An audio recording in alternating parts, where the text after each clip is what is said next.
All right, so today, get ready. We're diving deep into a show that's, well, let's just say it sparked some opinions. Emily in Paris. You ready? Oh, absolutely. Emily in Paris. Yeah, it's definitely made a splash, that's for sure. That's a good way to put it. So picture this. You, yes, you, suddenly land your dream marketing job in Paris. Ooh la la. Right. But here's the catch.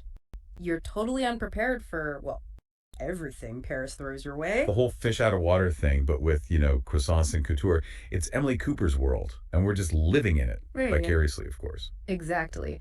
And that world includes, well, let's just say some very interesting characters. Her coworkers, her boss, Sylvie especially. Oof, talk about intimidating. Sylvie, yeah, she is like the embodiment of Parisian chic, but also like a walking masterclass in passive aggression. I mean, the way she delivers those backhanded compliments.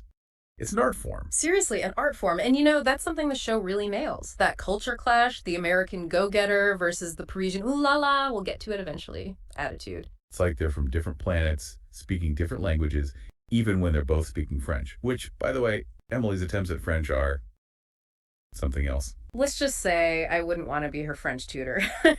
But speaking of languages, let's talk about the language of love because Emily, she finds herself in quite a few Oh entanglements. yeah, the love triangles, the squares, the maybe pentagons at some point. It's a Yeah. whole geometry lesson in romance. And honestly, I'm not mad at it. It's cheesy, it's predictable, but it's also kind of part of the charm, isn't it? That's the thing about Emily in Paris, right? It's like a warm croissant on a rainy day, Yeah, comforting, familiar, and you kind of know what you're going to get. totally. But here's where the debate comes in. Is it too predictable? Is it just a string of Parisian cliches all tied up in a bow? Well, yeah, I mean, you've got your berets, your striped shirts, the Eiffel Tower sparkling in the background every 5 minutes. It's not exactly subtle. Subtle, it is not, but maybe that's okay. It's not like we're watching a documentary, right? Sometimes Yeah, you just want a little escapism, a little fantasy.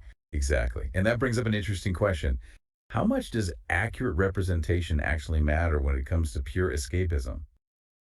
Does it take away from the fun, or is that all in good fun? It's something to think about for sure. For sure.